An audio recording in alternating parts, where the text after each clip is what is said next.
আসসালামু আলাইকুম ওয়া রাহমাতুল্লাহি ওয়া বারাকাতুহু।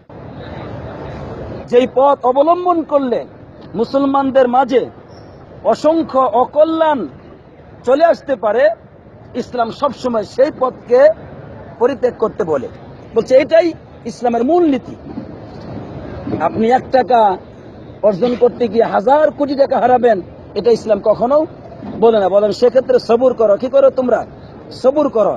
এই জন্য মাক্কি জিন্দিগিতে সবুরের কথা এসেছে, ইমানকে শক্তভাবে আঁকড়ে ধরার কথা এসেছে। সেখানে একথা বলা হয় নাই তোমরা অস্ত্র ধারণ করে প্রতিবাদ করো, একথা মাক্কি জিন্দিগিতে আসে নাই। এসেছে কোন সময়?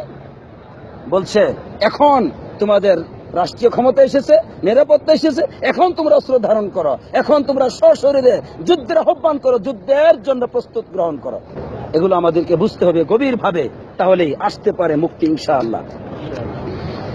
এবার ইমাম সাহেব আরেকটি পয়েন্ট নিয়ে আলোচনা করলেন যা অত্যন্ত গুরুত্বপূর্ণ, সেটা হচ্ছে মুসলিম হুক্কাম এবং মাহকুমিন। যারা আজকে মুসলিম রাষ্ট্রনায়ক এবং মুসলিম প্রজা জনগণ, তাদের উচিত আল্লাহ সুবহানাহু ওয়া তাআলার এই শরীয়তের উপর আমল করা। কারণ আল্লাহ তাআলা তো এটা চেয়েছেন যে মুসলিমগণ তোমরা তামাসসুকু বিল ইসলাম, শক্তভাবে ইসলামকে আঁকড়ে ধরবে, এবং তাআওয়ানু আলাল বিররি ওয়াত তাকওয়া, আল্লাহ ভীরু এবং সৎ কাজে, ভালো কাজে, কল্যাণকর কাজে অপরকে সাহায্য করবে। আর আল্লাহ তাআলার আনুগত্যের ক্ষেত্রে তোমরা অধিক আগ্রহী হবে, আল্লাহর আদেশ এবং নিষেধগুলোকে বাস্তবায়ন করার ক্ষেত্রে, জীবনের সকল ক্ষেত্রে, সকল দিক এবং বিভাগে। তাহলে কি হবে?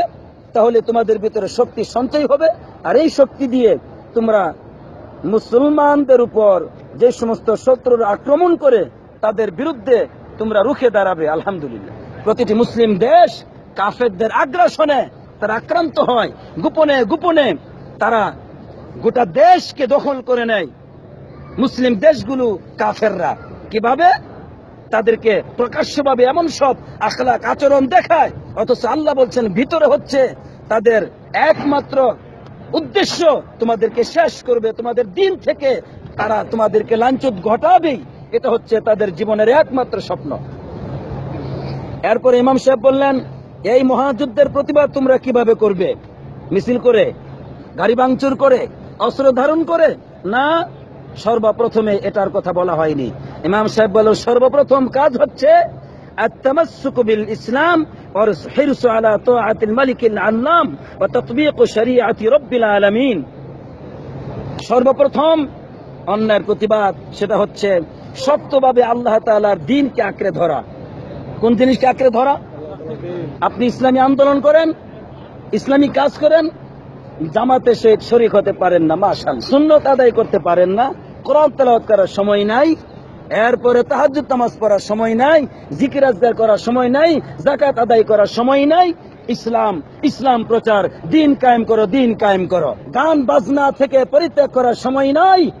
ইসলাম হুকুমত চাই, ইসলাম কায়েম করো, জিন্দাবাদ। ইমাম সাহেব বললেন না, অন্যায়ের প্রতিবাদ করতে চাও, শত্রুকে ধ্বংস করতে চাও, তাহলে আত-তামাসসুকু বিল ইসলাম ওয়াল হিরসু আলা তাআতিল মালিকিল আল্লাম, ইসলামকে শক্তভাবে আঁকড়ে ধরো আর আল্লাহ তাআলার আনুগত্য করার জন্য জীবনকে উৎসর্গ করে দাও।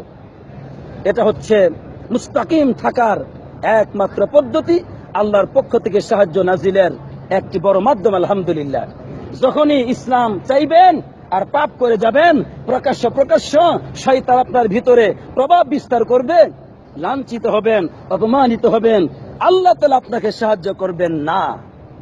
কারণ আপনার সৃষ্টি হয়েছে মূলত আল্লাহর দ্বীনকে আপনি আগে শক্তভাবে আঁকড়ে ধরবেন, এরপরে রাষ্ট্রে। এরপরে ইমাম সাহেব বললেন যে এই দিন দ্বারা নিজেদেরকে ভাগ্যবান মনে করতে হবে, তাহলে সম্ভব।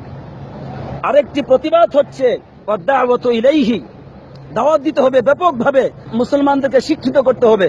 শিক্ষিত করা, আপনি যদি দেশকে ইসলাম উপহার দিতে চান, তাহলে আপনাকে দেশের প্রতিটি মানুষকে সুশিক্ষিত করার জন্য দাওয়াত দিতে হবে।